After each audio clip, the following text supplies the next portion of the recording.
Welcome to Wheels, Deals, and Meals, where we talk all things good food, good business, and good cars. And now, here is your host, Arnold Gassita, founder and CEO of Petra Automotive Products.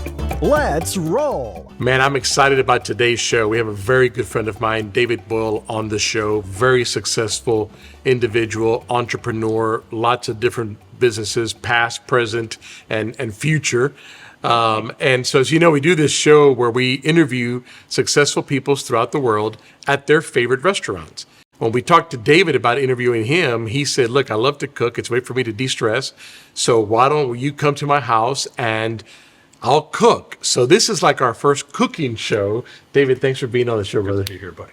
Good to see you. Love you, brother. You too. I think actually what I said was I'm my favorite cook, so you might as well just come here and eat my food. Oh, okay. All right. Well, fair enough. Fair enough. But I love cooking too. I mean, it's, I don't know about you, but when I cook, my mind doesn't think about anything else but what I'm doing. And that helps me because other than that, my mind's always on. And I know you're very similar. I have a lot of hobbies that take my mind off of the business world. I love to cook, as you mentioned. I love to work on cars. I got a couple of old cars, as you know, that I'm restoring. I play music. I have a lot of things that I love to do, but this is the thing I love the most. Everybody asks me, where did you learn to cook from? And it was from my mom. My mom was one of those people used to say that was her love language. I mean, if you came to the house, you had to eat. Even if you'd eaten 10 minutes before you got there, you had to eat. Probably why. You're sure you're not Latin? Probably why. No, Irish of all things. Okay. We like to eat too. It's not just you guys. And drink a little. Yeah. Speaking of Latin, I got a surprise for you tonight. So this is a salad I make all the time for my family. I'm going to make it for you tonight. I hope you don't hate it. I'm not. This is my take. I do kind of hate this. The Dallas Cowboy. Get a good close up of that. All my buddies, Houston, Texans, and Houston are like, I cannot believe Houston, you were the bourbon one. And I'm over here with the Dallas Cowboys one, but... Well, I'm not a Cowboy fan either, so I'm not surprised that was in my house, to be honest with you. According to your wife, my choice was this or Wonder Woman. Yes, that is true. I was going to wear the Wonder Woman one, but you told me I couldn't. So, anyway, I'm going to start putting this salad together for us, and then I've got a little appetizer, so we'll come back to this in a minute. But this is my take on you'll tell me if it's traditional Cuban salad. This was a Cuban salad that was served to me years ago. I make it all the time for my family. I spin it up a little bit, but it's the traditional avocado, cucumber, red onion salad that is very, very much so in the Hispanic world. I kind of mix mine up a little bit. You don't like raw onions, so I don't put raw onions on mine, but I actually make my own pickled red onions, which I've got some of those I'm going to put on top of the salad tonight. But let's just start prepping this. And I'm going to try anything you give me, whether I like it or not. You told me you would. Well, actually, you told me you wouldn't try it if it had mayonnaise in it. So, you and I got to have a conversation about that because I don't know how mayonnaise is a staple, isn't it? I'm Cuban. Most Cubans don't like mayonnaise. That's why we put mustard in our sandwiches. We're like Texans. We like mustard in our burger and mustard in our sandwich. I mean, it's I don't know. I could put mayonnaise on almost anything, to be honest with you, which is probably not healthy, but it's what I like. So yeah, because we really look for health. Exactly. Yeah, when we go out to eat, we're really going to be very.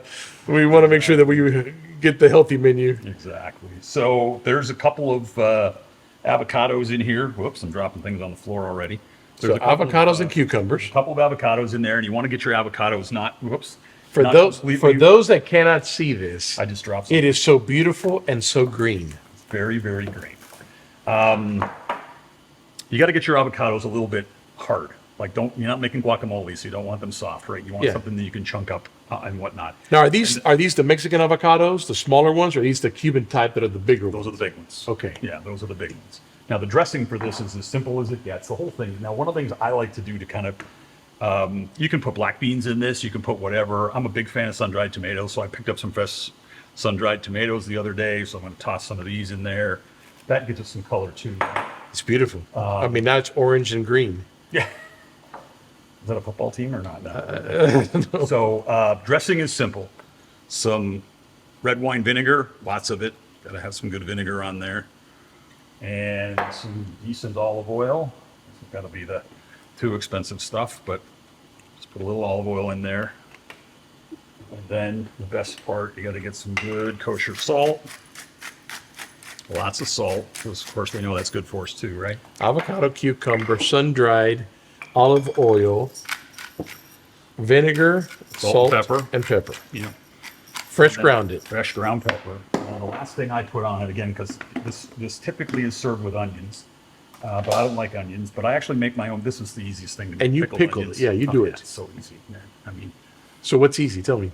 it's a cup of vinegar, a half a cup of sugar, and some spices, and let it sit in a bowl for 6-7 hours, and you've got pickled red onions, It's beautiful. which gives you the added flavor. People should really go to the YouTube channel and watch this episode because this is a colorful episode. We eat this a couple times a week around here. Seriously, I mean, it's a couple time a week event for us. Is it part of getting old when we look at our wives to confirm dates? how long it? Because, how long it's like guys can't remember things anymore, so you always look it up. Is it right? Every month, every 2 months? How often do we do this? I won't tell you what I would forget to do if she didn't tell me sometimes. So. There's a comedian. That's a whole different episode. Yeah, that's a whole different episode right there. There's a comedian that says, you're getting old, but it takes 4 of you to remember one name. Exactly. So you sit at a table of 4 people and you go, you remember that guy? Yeah, he used to be in California. He moved to Florida. What was his name? The other guy goes, well, I think he starts with the P. Yeah, it starts with the P. And then the other guy interjects. And it takes all 4 of you guys collectively to remember one name. That's when you know you're getting old. So I'm going to ask you a question. Oh, God. Is it a memory question? It is a memory question. You got to tell me, you got to be honest with me. Okay. Right? So I've got 55 wonderful people that work for me at Traxtion. At least once a day, I have got to go to my email to remember somebody's name. It's not good, man. The mind, the first thing that goes. I'm like, I should know everybody's name, but when you get to a certain number, it gets But harder. I think you're just taking into account 54 people that work for you, which I get that because they're the closest to you. But I get easily 400 to 500 emails a day. Oh, Right? I wish I only got that. Easily. yeah. So it's hard to Right. remember, and you're breezing through those emails because there's no way you can spend 15 minutes on an email, right? So you're breezing through, right? Do I need to answer this one? No. Do I need to answer this one? No. Forward this one. This is, I'm just copying. Why am I even on this email? Exactly. And you're just kind of going through it quickly. So I think Exactly. that clogs the memory drive every day, 400 to 500 Something emails. clogs the memory drive. Yeah. So I made this first because we got to let this sit, right? Okay. Let the dressing kind of soak in there. So I'm just going to put that over there for a second. All right. And I'm going to make a little appetizer for you. Okay. So, and I'm full disclosure because we're recording live here. All right. I did not smoke this today, but I smoked this yesterday. Okay. In preparation for you coming. This What is was your Labor Day meal? this? Okay. This. My wife was out of town and she was coming back, and I knew that before she even had to ask, this is what she's going to want to eat for Labor Day yesterday. So I started making this. Well, first of all, let me tell you what it is. So this is smoked sea bass, Chilean sea bass. I started making this, I don't know, 5 or 6 years ago, as a whim. I love to smoke as you do, and I got my smoker out back, and I've cold smoked salmon and stuff like that, and it's nice. And I smoke any meat going, right? Game meat, whatever. But I really didn't smoke a lot of fish. And I tried a lot of different things, experimented with a lot of different things. And it was, I kind of fell to this. You got to find yourself a really nice oily fish, but you should try it, man. It takes to the smoke like you cannot imagine it takes to the smoke. And it gets really, really flaky. Fork. So It looks great. It's amazing. It gets nice and flaky, and it's a nice white fish, and it really takes to the smoke like crazy. So this is Kathy's favorite? This is her favorite thing. I cook. It's I thought expensive. she would have been a meat and potatoes kind of girl. No, which I think she is, but this is her thing. Like this is a labor of love because it takes 2 days, because there's a brining process, and then you got to let it sit, and you want to build that pectin build up, and then you put it in the smoker. So it's a labor of love. It Yeah, really the takes 2 smoker's days, love. right? This smokes pretty quick though. Once you put it on the smoker, it's done in a couple of hours. It's the prep, it's the brining, and you got to start a couple days in advance. By the way, any tip for anybody: if you want to make fish the way they make it in a restaurant, brine it. That's what they do to make it moist and tender and flaky. They just Not brine it, dry. so, not dry. Yep. So this is I'm making this up on the fly, brother, because I really don't have anything in mind. I didn't want to serve you this. I wanted to give you. But you're so good. It looks so pretty. Well, I'm trying.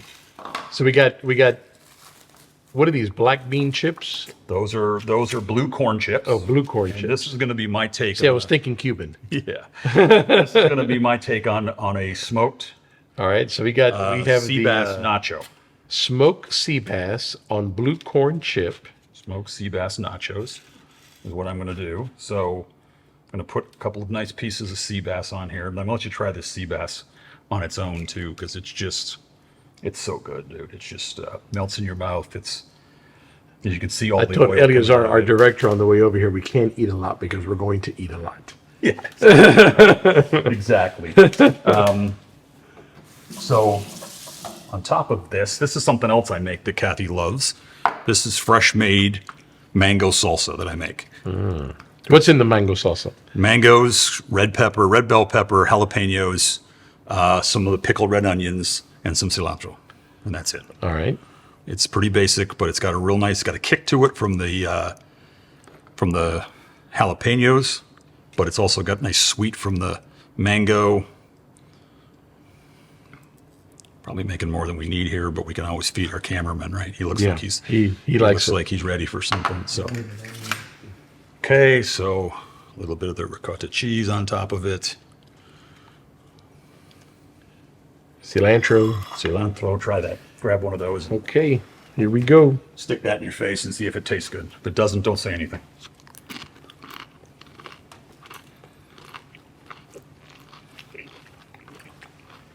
Absolutely delicious. That's good, right? No kidding, no BS. Yeah. Oh, geez, I forgot the most important part. I'm going to put a little crema on top of it. And by the way, I made this just for you.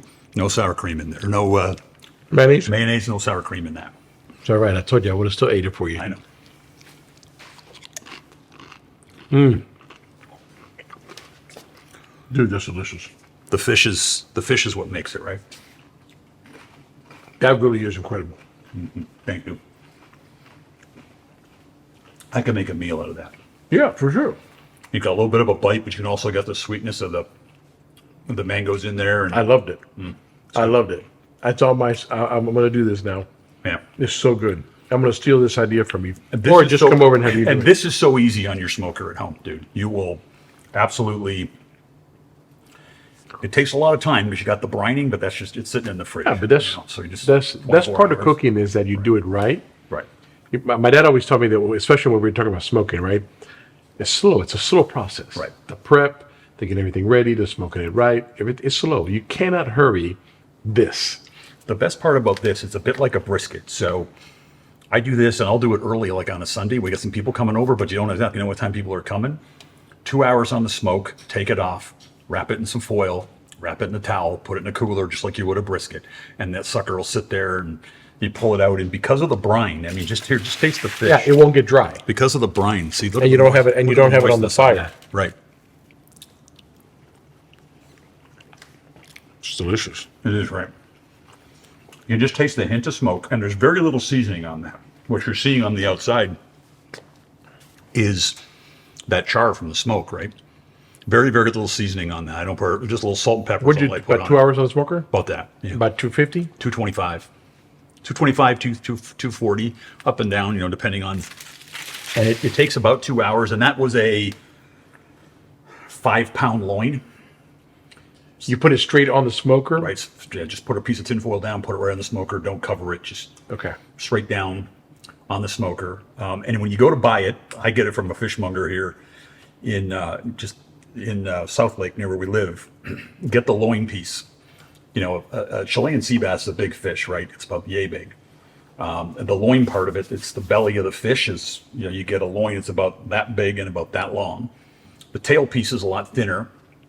Some people say the tail piece is more moist, not when you brine it like this. Right. But the tail piece, not enough Yeah, the meat big for thing now is the smoke. tail and the cheek. Well, exactly. The tail piece is thin, so it cooks too fast. So it gets up to temperature too quick, no matter what temperature you put it at. So it doesn't really have that time to take on any of the smoke. This will smoke for 2 hours. This is to take on the delicious. smoke. That is delicious. Yeah. When did you see that you had a craving for cooking? When did this start? Was it young or was it later in life? A little bit later in life. Like I always knew I liked to cook. I liked to be around my mom when she was cooking. The funniest thing is I don't cook for myself. Like I see a lot Does this bring memories of your mom every time sure. you cook? For sure. There are things Certain you do that meals. reminds you. Yeah, certain meals.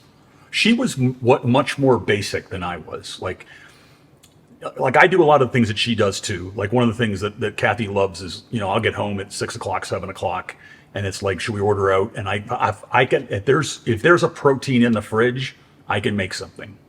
And I got that from my mom.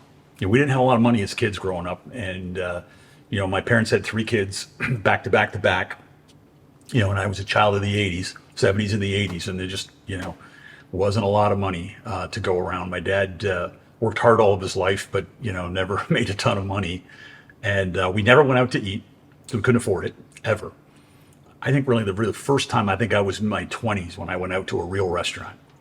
We just never didn't go out to eat. I think of the kids today, your kids, my kids. I mean, the lives that they have, dude, it's so ridiculous. I know. Compared to what we had as growing up. But my mom was a master at just pulling some things together, and it was like, wow. I mean, what she could do with a pork chop was like, and I kind of got that from her, and I like that. I like doing that kind of stuff. But I will tell you, there's 2 things I like about cooking. One is, I think it does satisfy a sort of a love language for me. Like I don't cook for myself. Like if it's just me, Kathy was out of town last week, man, I DoorDash 3 nights in a row. Because to me, cooking is it's a production. Like I like to make a big deal out of it, and I like to cook for other people. That's what I enjoy, because I like to see people's looks on their faces when they enjoy what I've made. The other thing too is I'm a creative guy. I've always been a creative guy. I should have been in marketing. It satisfies that creative side of me. Working on cars is the same way for me. It's figuring things out. It satisfies that creative side. One of the things that Kathy jokes, I mean, she'll have friends come over and they'll try something, and they'll like, what's in this? They'll try something and they'll say, hey, can you give me the recipe for this? Absolutely no a clue. Because I do everything by taste. I don't measure a thing. And I'll make 5 sauces and no 2 will come out the same. Yeah. It's just a little bit of this, a little bit of that. A little bit of that as finger well, in, Then you could try to recreate. You go, wow, that was really great. You could try to recreate it. And we have somebody come over. We had some friends over on Labor Day on yesterday, and she was like, hey, can you give me the recipe for that? And Kathy laughed at her and said he doesn't even know what he put in it. But I like that, right? That's the creative thing for me. So it's so I enjoy that. So That's good. Cool. That's good.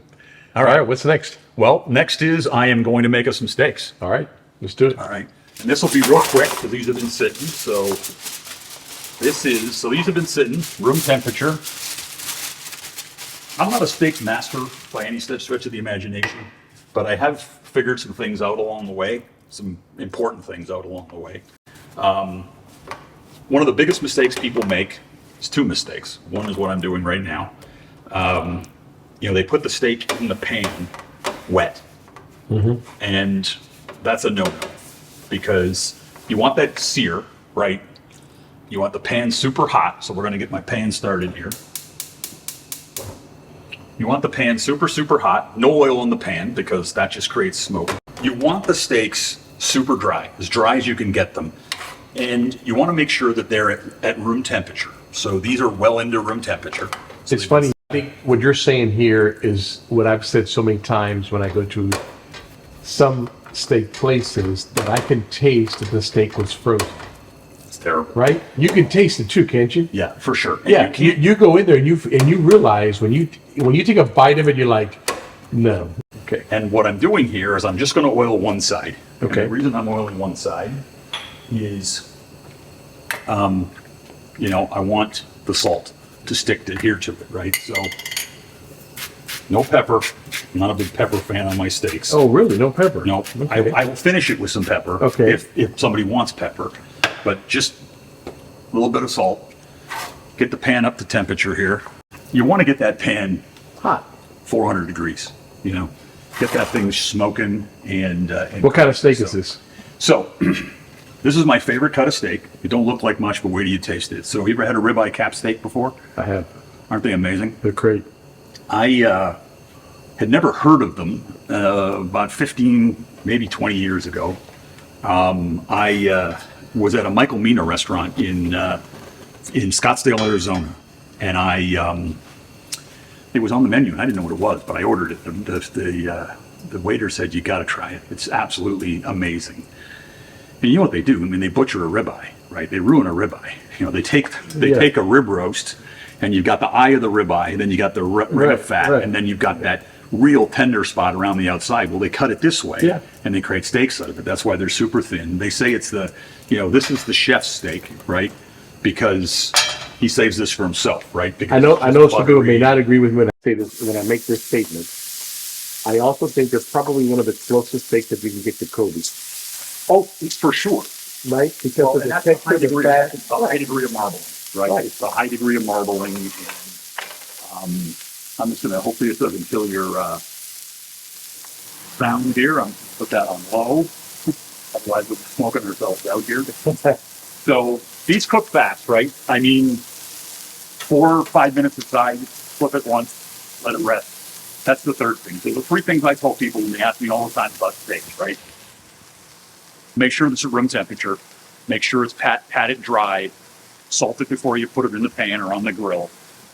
And make sure you let it rest for at least 5 or 10 minutes before you serve it. That, and there's some debate about that on whether the juice is good. I mean, they do. Trust me. You put a hot steak on a plate and you cut into it. Next thing you know, you got a plate full of blood, right? Yeah. You want that blood to come back into the center of the plate or the center of the meat so that it's nice and moist. So anyway, these will be done in. So while we're waiting for the steak, let's do the easy question. So what's your favorite car? All-time favorite car. David's all-time favorite car. Well, I'm a Corvette guy, as you know. But I don't like the new ones. That's the question I get asked all the time. Not a fan of the new ones. Which I think is very common that the guys that like the old Stingray kind of look don't like the new Lamborghini kind of look. Yeah, looks too much like a Ferrari to me. Yeah. But I'm a fan of the old C3s. So what's your favorite? Well, as you know, I have a 78 that I own that I fully restored. But if I could find one, 69 big block. 69 big block Corvette. 4-speed Corvette. Preferably silver with red interior. If you find it, you buy it. If I could find a silver one with red interior with low miles, I'd pretty much spend anything. Why silver with red interior? I just like that combination. So that was one of my first. I don't know if it was my first, but I remember it as one of my toys growing up was that Corvette silver red inside. Really? That's why I asked you that question. Why that one? Because it just immediately brought memories to me. It's such a great color combination, and it's very Ferrari-esque, silver and red. Yeah. But I love that color combination. And GM didn't make it very many in that, there wasn't many of that color combinations in a lot of their years. So but the 69 was sort of the last year of the chrome bumpers, front and back, knockout window in the back. Used to leak like a sieve. My brother had one when we were kids, and I loved it. I loved it then. That color? His was yellow. Okay. And the Corvette you've seen that I own now, 78, I tried to find a 69. Couldn't find one. Couldn't afford to find one. You could buy them, but they're a couple $100,000 to get a good one. And I wasn't going to spend that. So I bought the 78 in yellow. And I did it as a tribute to him. I don't know if you know this. My brother passed away very young. I remember you telling me. 21. Yeah. I was 22. He was 21. And we were very close as kids growing up. And when I got bored one I guess, 3 years ago now, I said to Kathy, I said, I'm going to get a Corvette to rebuild. Because I had a bunch of cars around that I was always working on. I said, I'm going to get a Corvette to rebuild. And I found this low-mile 78 that was yellow. And I thought, it's not a 69 like he had, but it's close enough. Medium rare, right? Yep. So I bought it, fully restored it, every nut and bolt, took it apart, framed up. Love the car. And it's I take it around to car shows, and I carry around a picture of him, and I put it with the car as sort of a tribute. So I was going to tell you that everything we do in life is a memory of something, I think. I really do believe that. The older I get, I think there are things that I have become or that I do that have a reflection somehow somewhere. Mm-hmm. Your cooking has a piece of your mom. Yep. Your car has a piece of your brother. You know what I mean? For sure. The older we get, we have these things that, whether we realize it or not, attach us to our life. Absolutely. you know, and it could be, you know, and some people may be bad or good or whatever, but we're all attached to it. And family too. You know, Right? I mean, right? it's all about family. I mean, it's, you know, as I get older, I find that family especially is even more important to me than ever before. Than ever before. Yeah. Start thinking about it, and you know, my family. I don't see my family very often. You know, they're all back in Canada. But not only, you know, your birth family, but the extended families that we have, and We're your family. well, exactly. You know, you, me, Sandy, Scott. You know, we become brothers and are like brothers. And I got to tell you, I don't know about Scott. I'm concerned about the Sandy part I made. hang on, let's all put our. Oh no, this is not being broadcast live. We're going to get phone calls over that. We are going to get phone calls over that. But you know him, so we got a big surprise for him coming up at the Business and Bourbon event, as you know. So Hey, we've got a couple more minutes to go, and we're done. what's your favorite place of all time to travel? Favorite place to go to? Well, that's an easy one. Okay. I love Italy. Okay. My wife Kathy's Italian. I've been to Italy a bunch over the years for business primarily. When we got together, I found out that her family was from Turin, northern Italy, which, by the way, is my favorite part of Italy. I'll take that over Rome, Venice. I love that part of Italy. It's a very industrial, but it has a very old feel to it. Yeah. I love the city. It's very historic. It's a birthplace of Fiat. Yeah. A great museum there, by the way, if you want to go and check out all the old Fiats and whatnot that are there. And pull these off. Sit for a minute and turn the gas off here. Kill the sound here. Make it a little easier for our cameraman. I found out that's where her family is. So she'd never been back, so never been there. So we did a pilgrimage there and did the whole, we toured all the cemeteries, found all of her ancestors and her relatives. But I love Italy, any part of Italy. I'm partial to France too, but Europe is I'm not, you know this about me, dude. I'm not a beach guy. You know, instead beach or mountains, I pick the mountains all day long. You love sand. I hate sand. I hate sand. And my friend Sandy's going to be mad at me for saying that. He knows this. He knows this. When I visited him, that's our good friend Sandy Cerami. When I visited him up in the Jersey Shore, which by the way we loved, I'm going to do a tourism plug for the Jersey Shore. Okay. I'm going to make sure Scott Joseph gets called out on this. Okay, because he's an absolute snob when it comes to travel. But it is one of the finest places you can visit. If you've never been to the Jersey Shore, don't let the Well, you know, Sandy. Yeah. So you told me that, and Sandy told me that my impression is wrong. You know, I need to go there. You do. All American, wonderful place.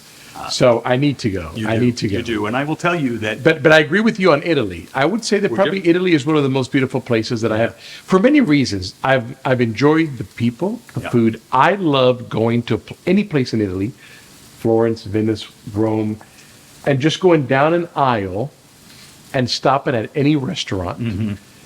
And it's incredible food, incredible conversation. It's just great. We had my company. We don't anymore, but back when we first started it 10 years ago, we had a small office in Italy that was helping do some R&D and development. Which was Traxtion, stuff. right? It's Traxtion, right? Mm-hmm. They were doing some R&D development stuff for us in Italy, and one of our partners, a gentleman there, and I would go a couple times a year and visit him. And I remember the first time I went, it wasn't much to see. It was like an old warehouse. And then all of a sudden, at about 1:30, 2 o'clock, everybody just starts funneling over to the staircase, and it's just leaving, I guess. They all said, come on, it's lunchtime. And we walked up the staircase onto the roof, and he had on the roof of the building, he had a bunch of picnic tables, and he would feed everybody almost every day. And I got to tell you something, it was the simplest of food, right?